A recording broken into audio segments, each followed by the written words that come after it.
So welcome again to Spotify Live. So let us get through the questions. Oh dear. Somehow I've lost my own questions. All right. James from Patreon says, when we discuss cricket in general, it is almost always assumed that we are talking about men's cricket. A discussion of GOAT all-rounders will almost invariably name Sobers, Imran, Miller, Botham, etc., but not Perry.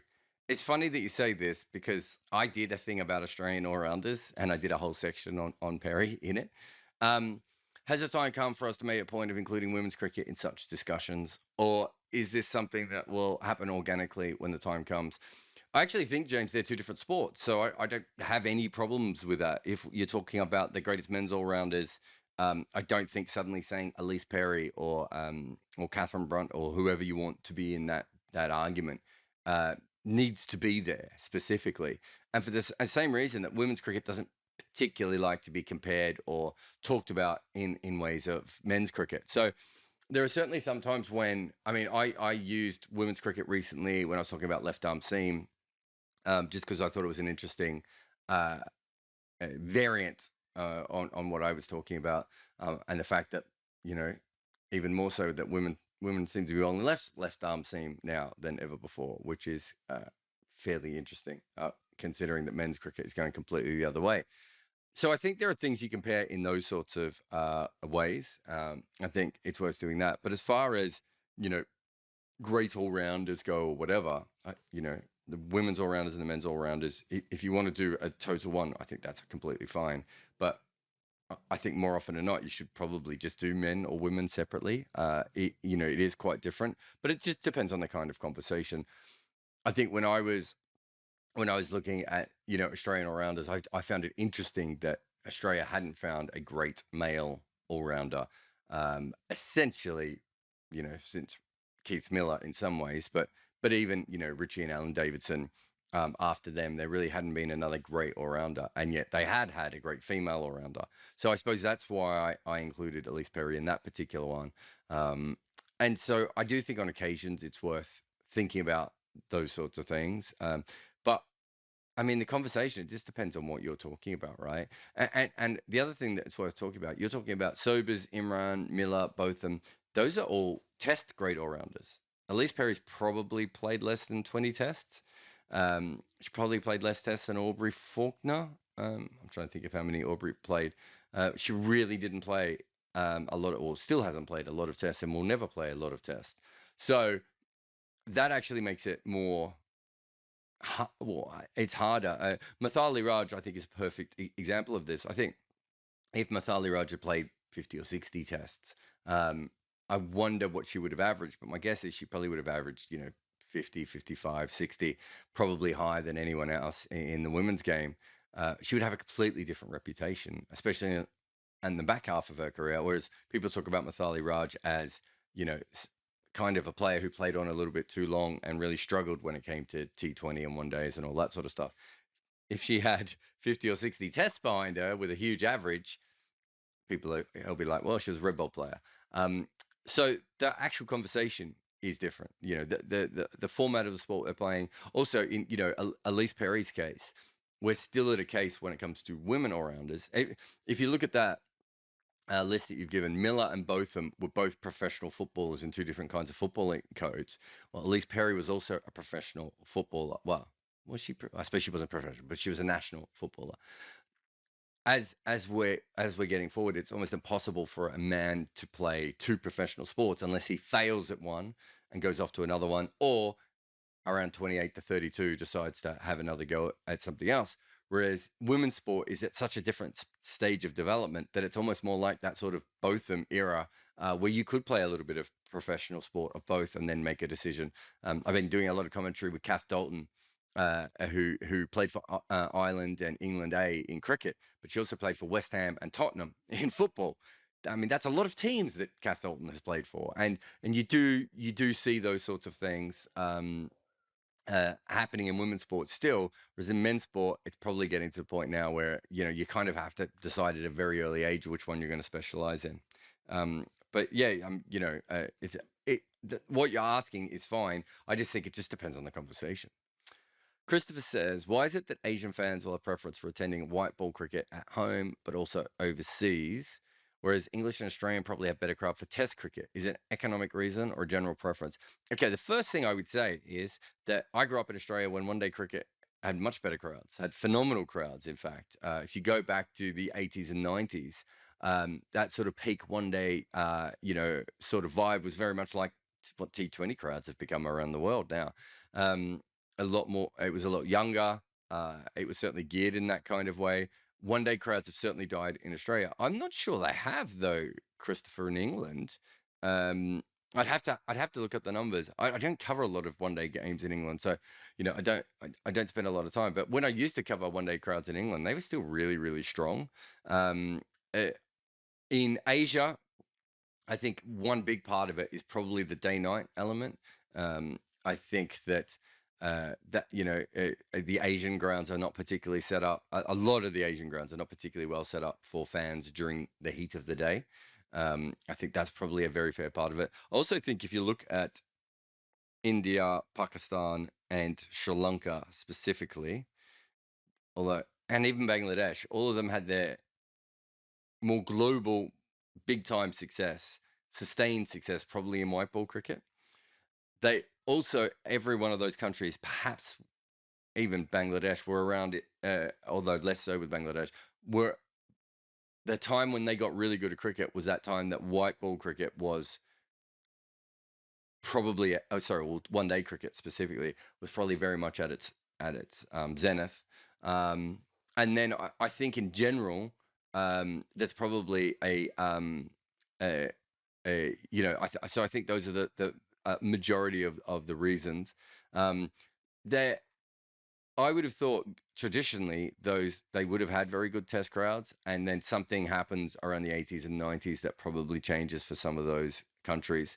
But you could argue the same for New Zealand. You could argue the same for South Africa. So it's not just Asian countries. You could argue the same for West Indies, I'd say, as well. So I don't think it's an Asian thing. And there might be many, many different reasons that it has happened. But, it's certainly not...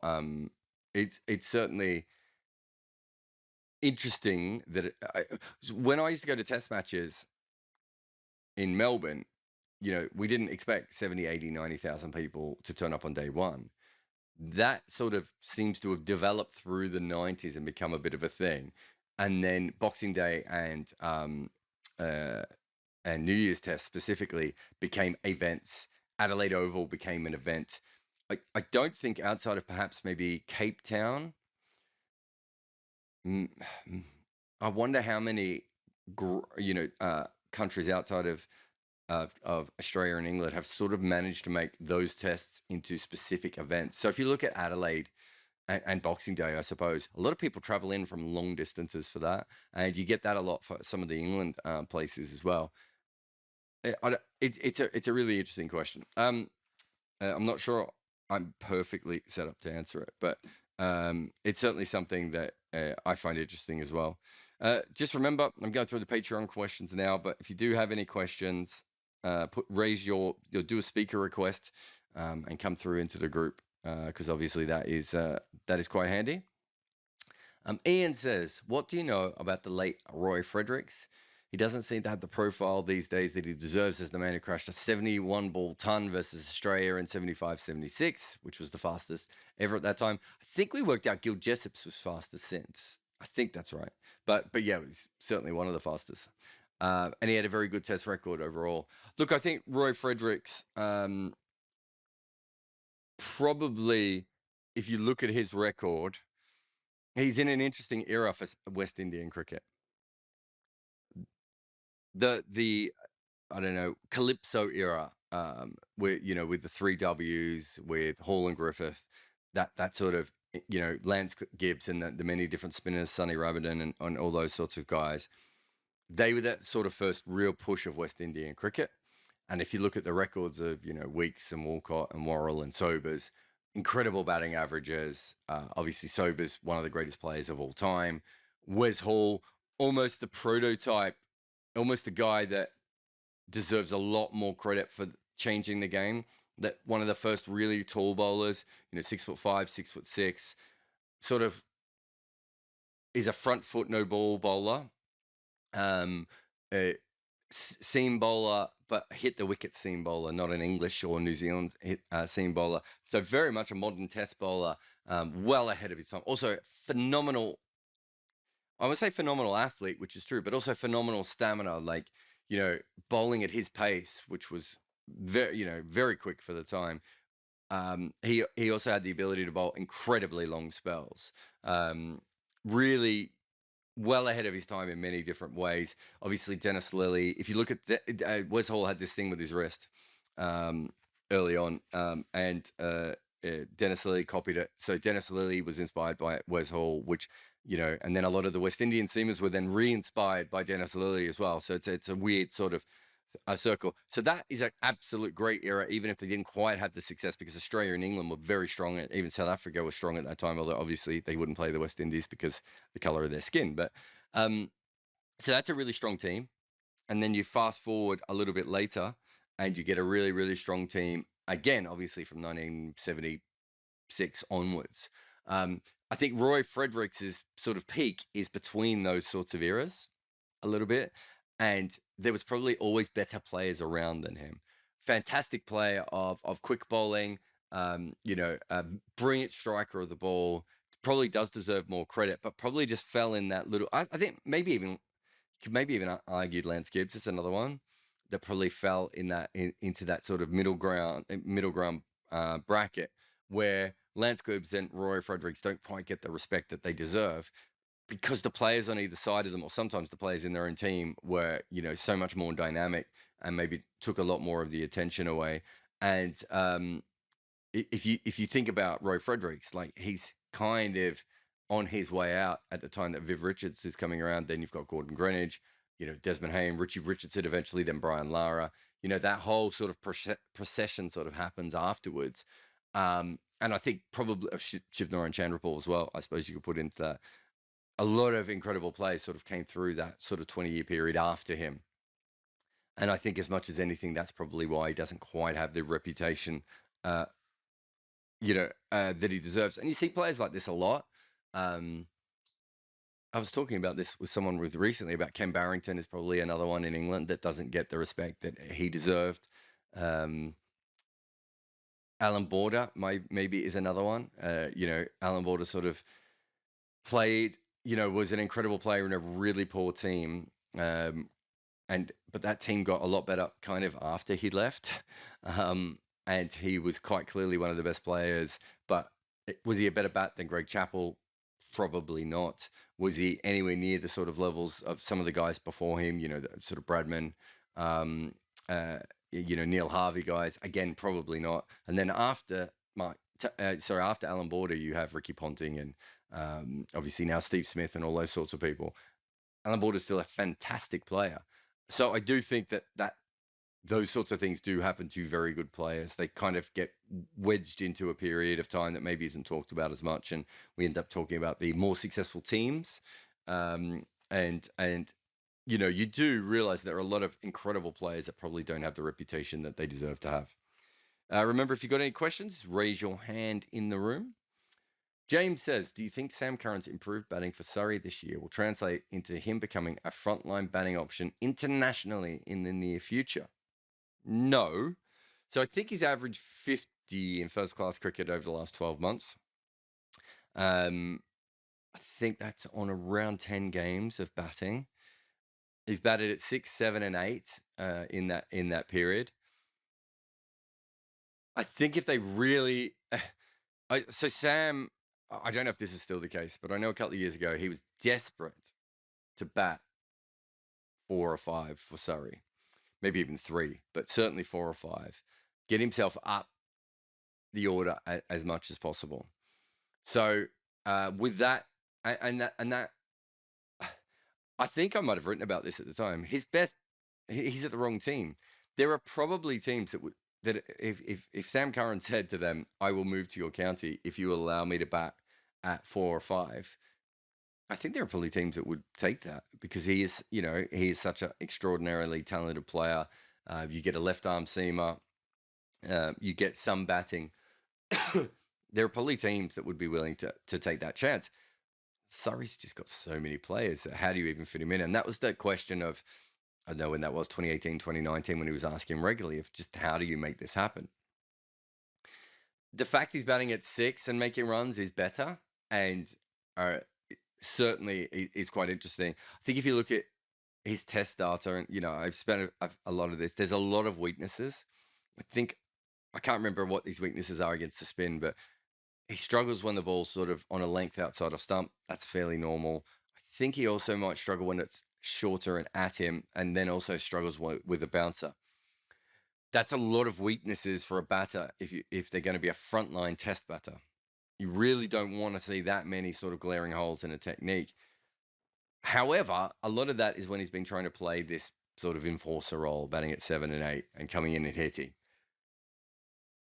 If he can change that kind of, I don't want to say the mentality, but the sort of style of which he bats. And I haven't seen him bat in a first-class game for Surrey this year. Don't think. No, don't think I've seen him bat this year. So I'd be more interested if he's worked on the weaknesses than just having the better batting average is probably less interesting to me. But I do think this is where county cricket doesn't really fit the purpose. The best thing for English cricket is for Sam Curran to be batting at number 4 in a decent level of first class cricket to see if he can develop as a specialist batter. We might see with Sam Curran that he might have a Jadeja / Hardik / Dan Vettori type leap with his batting when he gets older. This might be it now, James. You might have you might be witnessing that now. The problem is that you really want him to be more than that, I think, and you also want it to happen a lot quicker. And that's where developing him in that kind of way, letting him play a year of county cricket, batting up the order would be much more helpful, I would have thought. And he's obviously never going to bat at 4 for England. But if he can bat at 4 in our first class team, it means he's facing the new ball a lot more often, and he's facing the best bowlers a lot more often. And then the other options, of course, are spin and how that works. But I think it's a really interesting period for him. But it could just be that he's had a bunch of good innings. I know that I haven't talked to Gareth Batty about this, so it's one of those things. I suppose if I talk to Gareth Batty, he'll probably be able to tell me. But I don't think the noise I've heard coming out of Surrey has been he's now a batter. I think the noise has been that he's made some runs, which, I mean, that's where it starts, obviously, but it's a little bit different. Will says, we're finally entering the death spiral of ODIs outside of World Cups, aren't we? Probably. Ben Stokes is a much better ODI player than a T20I player, but the reasons why he quit the former rather than the latter are obvious and understandable. I've seen this a lot. Not sure. I'm not worried about his T20I stats because they're nonsense. You don't worry about those stats. You worry about his overall top level T20 stats. We've seen him at his absolute best dominate in T20 cricket. I don't think he has as much of a natural role in T20 cricket. But he averages over 40 with the ball. I almost think that his bowling is probably more useful in T20 cricket as that sort of sixth bowler than he is in T20 than he is in one-day cricket. In that sort of role, he really just struggles. I don't think he's a very good bowler with a white ball, which is part of it. I mean, you say the reasons he quit the former rather than latter are obvious and understandable. We don't know which format he likes more as well.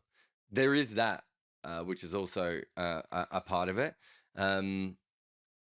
It wouldn't have surprised me if he also quit T20Is.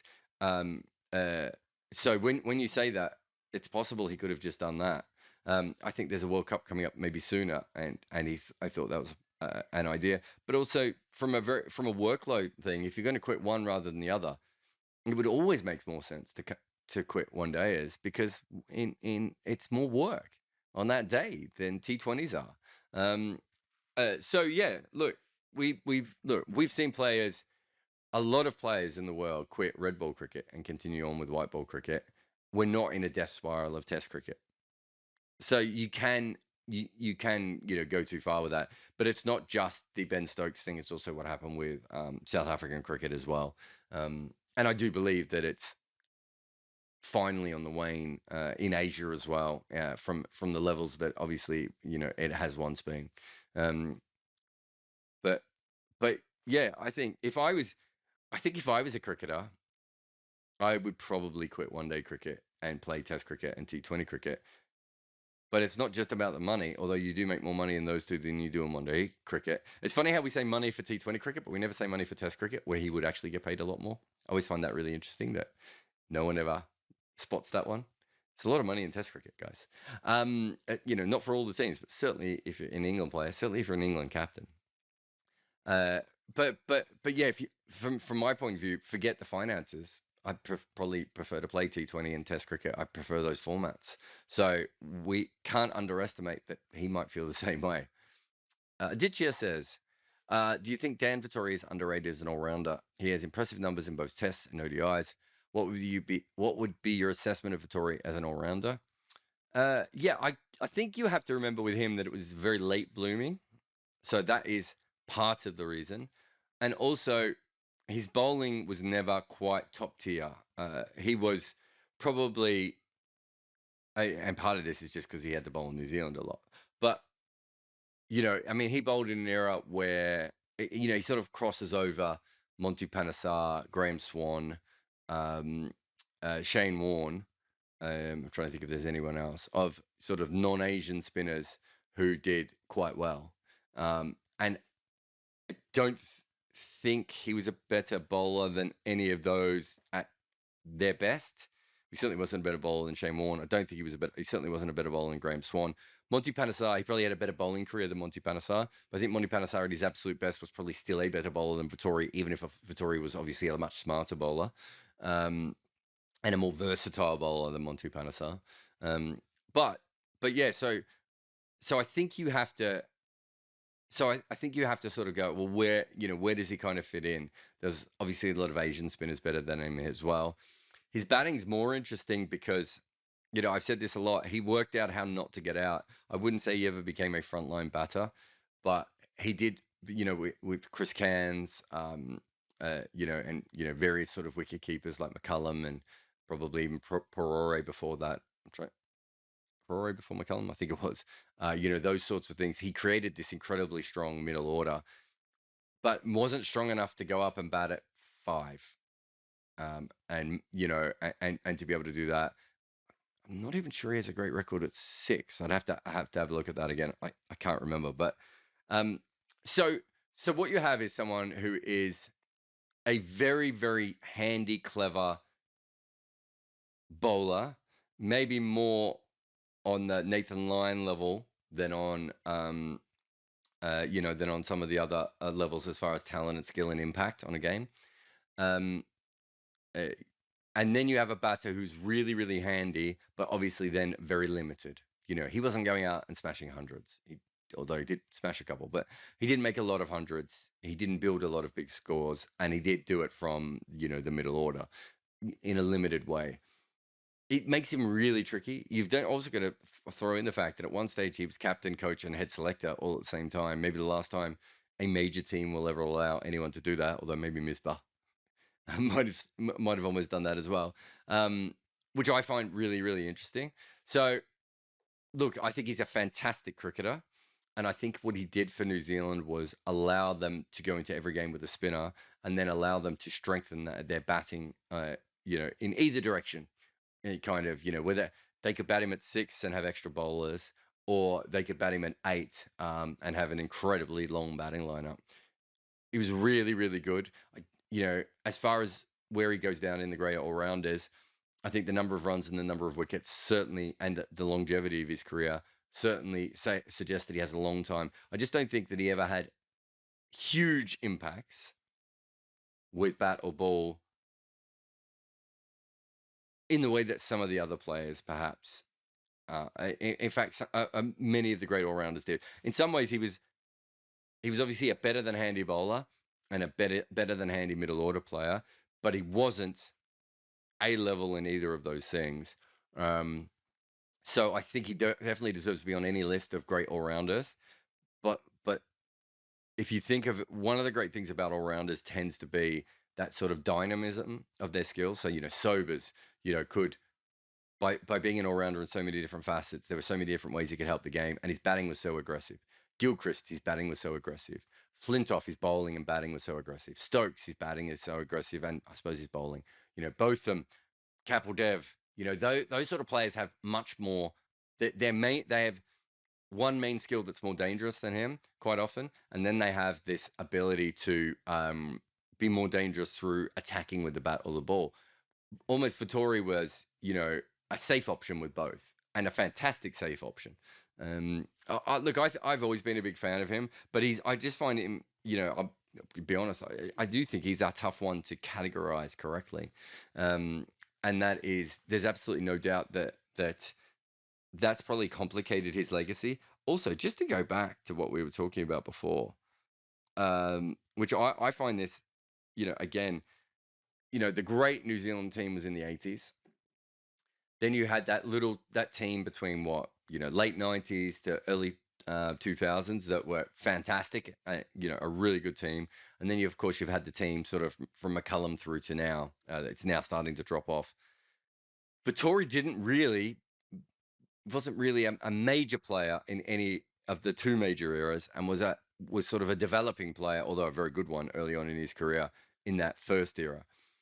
Again, he kind of just slipped in the wrong time. I think he's clearly one of New Zealand's greatest players. I think he's got the second most wickets for New Zealand, so that alone is incredible. And then he probably has 20th most runs or 15th most. I'd have to look that up, but my guess is he'd be really high on both.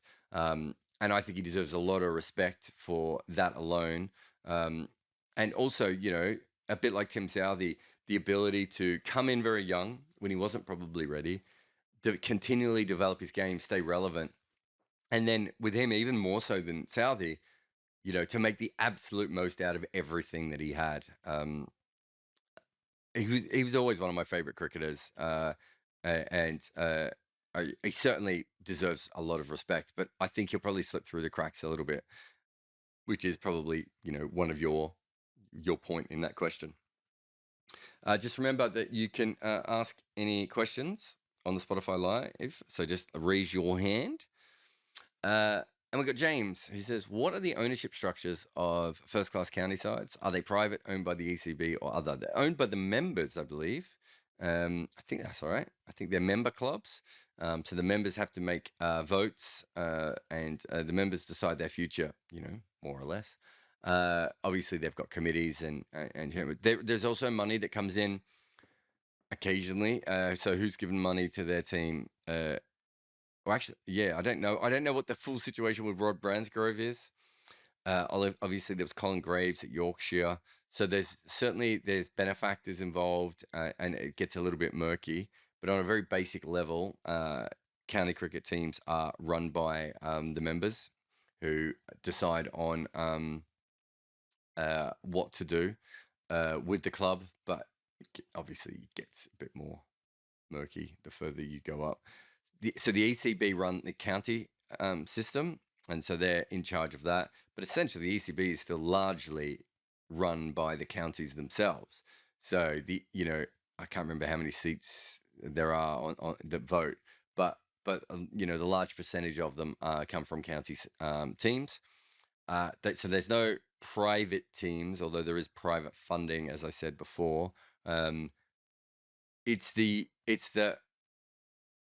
That model is probably not what you would want.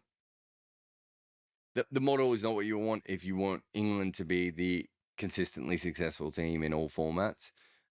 But at the same time, the competitiveness of that model does help a lot as well, in a way that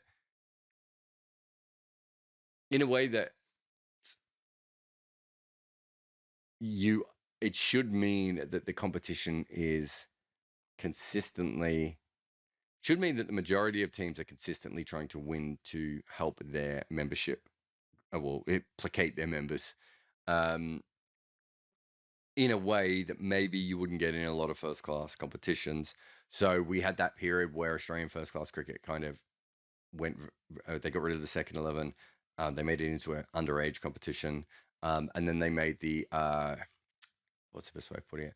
And then they sort of had a pivot to youth, which really affected, from what we can tell, the level of batting in first-class cricket in Australia. That then affected the team, and still, I would say now, even now T20 is also an issue, but and the way that the summer is split up is also an issue. But I think that Australia never quite recovered from that. That's probably not something you're going to have in county cricket. But what you will have in county cricket is players staying on. I think you obviously want experienced players, but you'll have players staying on because a 37-year-old who's never going to play for England can still average 35. And if you bring a young guy in, he might average 25 or 26 in his first couple of years. So that is a problem in itself, but it does make the level of the cricket higher.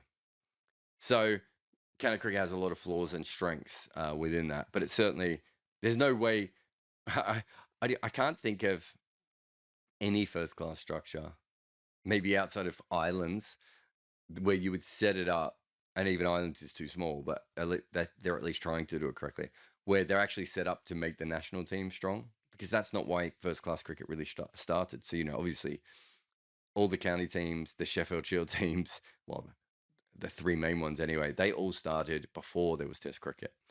Even Western Australia, had a team, and there was cricket in Tasmania as well. So you've got a situation where it would have been the same in New Zealand. The first class teams obviously came before the Test teams. Trying to think what happened with Bangladesh, but Ireland obviously is one where they set up a system to make better red ball players and also white ball players separate, with a purposeful intent. Most teams don't do that. This has gone a long way away from your question, but the basic way of answering that is that they are run by the members themselves more often than not. I don't think there's a private. I'm trying to think if Rob Bransgrove owns Hampshire, but I don't think he does.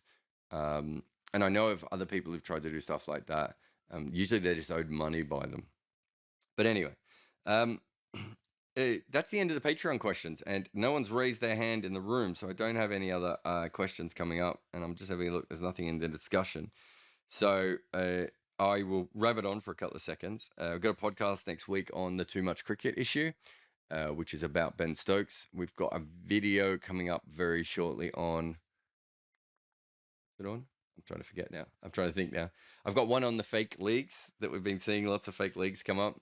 And I've got another video on batting geniuses. So some really cool things with batting. So that should be up tomorrow. Muku's probably listening and going, no, don't tell them that in case I can't get it finished on time. But remember, if it's not up by Friday morning, it's not that Jarrod didn't do it on time. It's that Muku didn't produce it on time. No pressure, Muku. No pressure.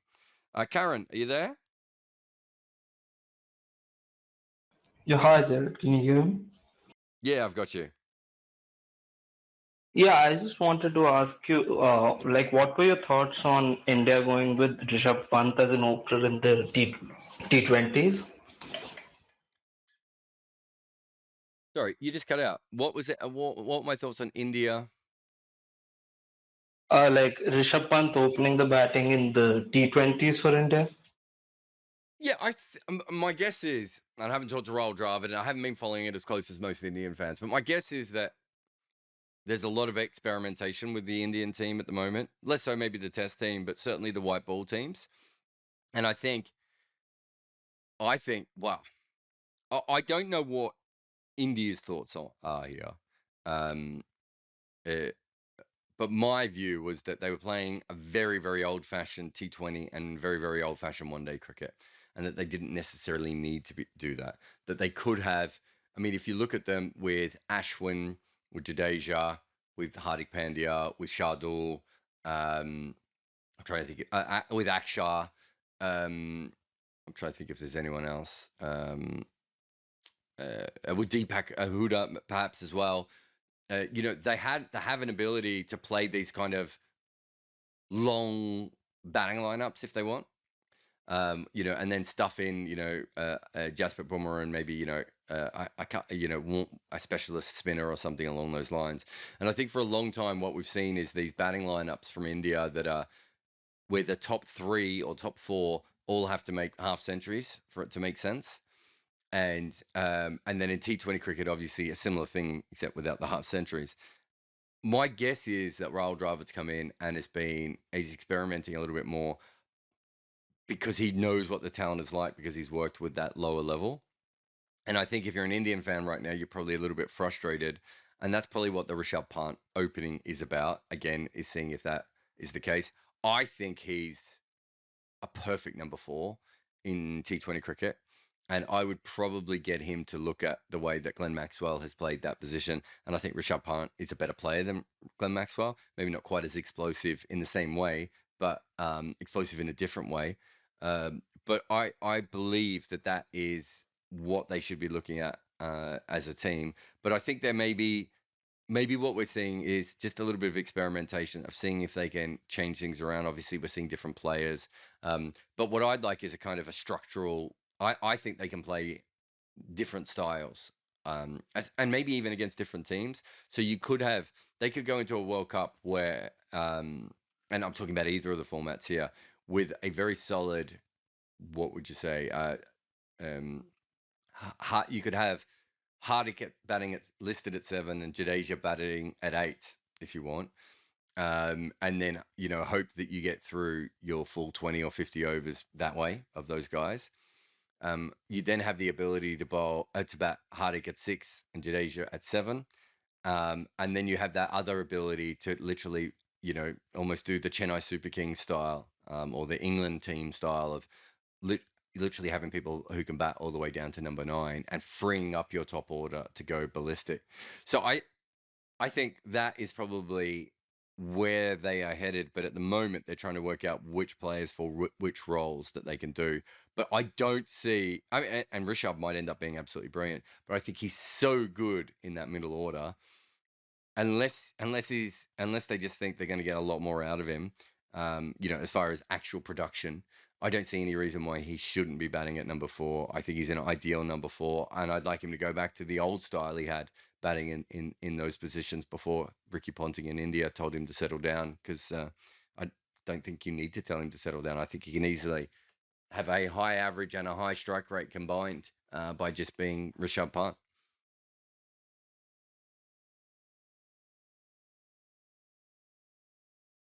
Thanks for your question, mate.